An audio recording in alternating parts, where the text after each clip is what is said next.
Hi, my name's Paul Arnold and I'm a qualified counselling psychotherapist. But before that I spent 27 years in the advertising world. But now I specialise in relationships. I specialise in relationships on the individual and relationships with teams and groups. And I want to share with you some learnings that inform the work I do in helping to build high-performing agency-client relationships. And I'm going to be bringing learnings from personal relationships, from what I've seen in the therapy room. And I'm going to demonstrate how those learnings apply in agency-client relationships. I now want to talk about psychological safety.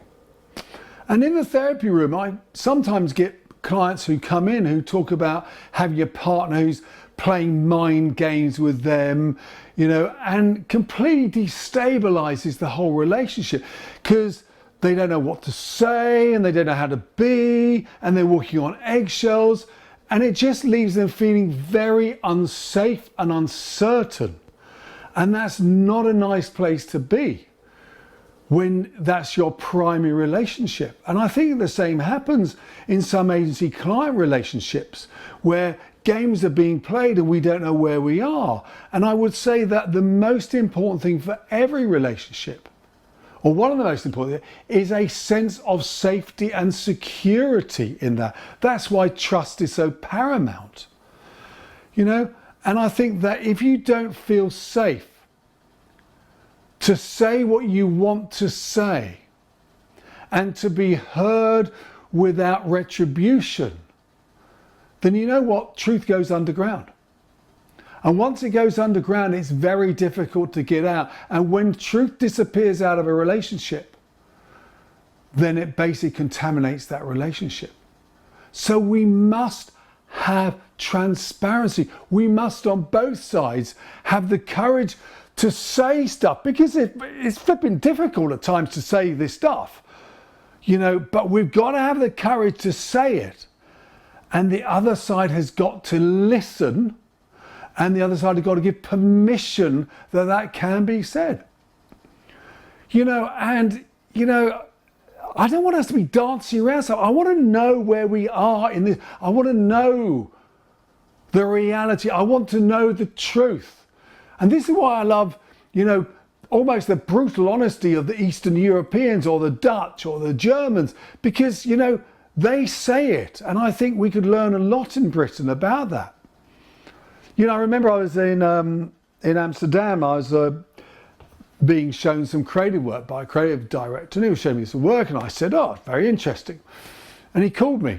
He said, "Oh, you English, you use the word interesting in what I can gather 3 different ways. Either you think it's interesting, B, you're unsure about it, or C, you don't like it. So humour me. Which of those 3 do you think?" And I thought, well done him. Had the courage to name it. And we had a more open conversation about it. So I think that, and psychological safety is all about this idea of giving people the ability to speak up without fear of reprisal. And obviously Google was the one who did this, because they did all this wonderful work in looking at what was the most important factor that drove high-performing teams, and they found that psychologically safe was the key factor that drove high-performing teams. Because it creates diversity. If you've got a team with different voices, you're more likely to hear, what the truth is. I always like to sort of say, there's multiple angles of the truth. There's the truth of this stapler.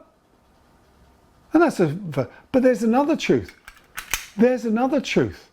And the more we can look at diversity of thinking, the more likely we're able to get a better handle on the truth.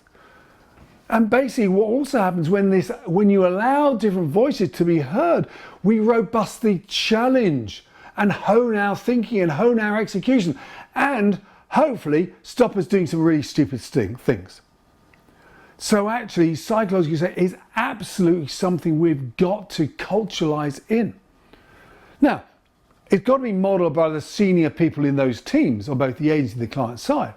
And I always encourage there to be an observer who's holding that and said, not quite the whistle blowing or the yellow card, but at least is sort of noticing when people's voices or when someone isn't being listened to, and allow that voice to come into the room. And when people are going to sort of raise the eyebrows and do the things like, they say, hold on, John, you know, your reaction to that was very putting down of what.